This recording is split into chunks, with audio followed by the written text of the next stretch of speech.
Welcome to సర్కార్ express. మనం ప్రస్తుతం కాకినాడ జిల్లాలోని గొల్లల మామిడాడ గ్రామంలో ఉన్నాం. గొల్లల మామిడాడ గ్రామానికి గోపురాల మామిడాడ, అదేవిధంగా అపరభద్రాద్రి అని కూడా పేరు. ఈ గొల్లల మామిడాడ గ్రామానికి అపరభద్రాద్రి అని ఎందుకు పేరు వచ్చింది అని తెలుసుకోవాలంటే మనం ఒక్కసారి గొల్లల మామిడాడ వెళ్ళి తీరాల్సిందే.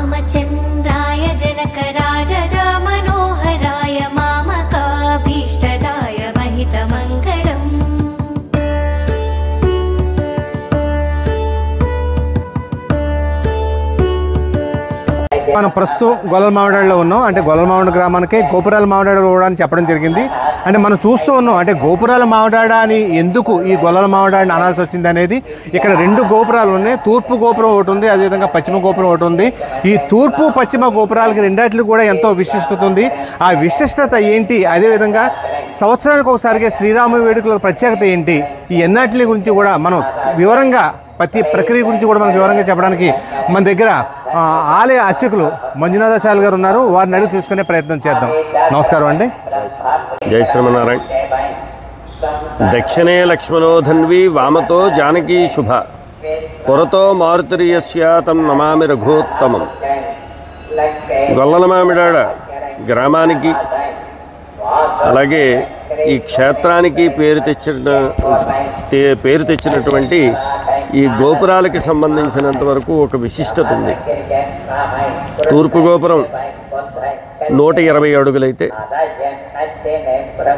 అలాగే పశ్చిమ గోపురం 200 అడుగులుగా ఇక్కడ చెప్పబడుతున్నది.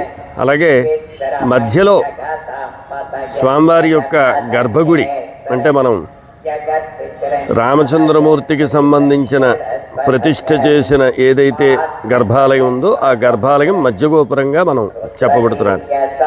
అయితే ఇక్కడ స్వామివారికి సంబంధించినంత వరకు ఈ ఆలయానికి సంబంధించిన విశిష్టత గురించి మనం చెప్పుకోవాలి అంటే ముందర 1889లో కోలల రూపంలో, అంటే మీరు ఇక్కడ గర్భాలయానికి సంబంధించినంత వరకు కింద కానీ మీరు చూసినట్టయితే చిన్న గోపురంగా వారు చిత్రీకరించడం కూడా జరిగింది. అంటే ముందుగా 1889లో రామచంద్రమూర్తి రాముడు సీత కింద ఇక్కడ ఈ కోలల రూపంలో రామచంద్రమూర్తి సీతమ్మవారు కింద పూజ చేసుకునే వారు 1889లో.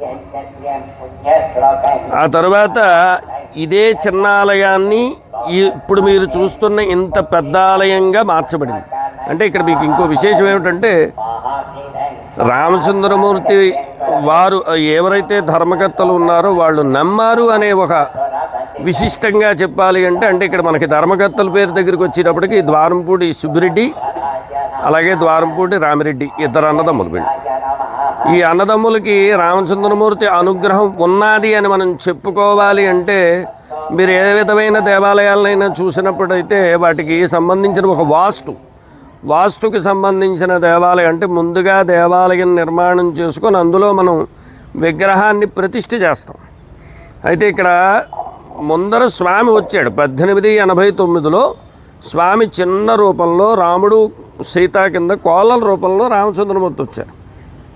1934 దగ్గరికి వచ్చేటప్పటికి విగ్రహ ప్రతిష్ఠగా, అంటే ఇక్కడ మనకి రేజేటి వెంకటరమణాచార్యులు గారు, అంటే మా తాతయ్య గారు అయినటువంటి రేజేటి వెంకటరమణాచార్యులు గారిని తీసుకుని వచ్చి 1934లో విగ్రహ ప్రతిష్ఠ జరిగిందంటే రాముడు సీత లక్ష్మణ హనుమత్ సమేతంగా ఇక్కడ విగ్రహ ప్రతిష్ఠ జరిగింది 1934.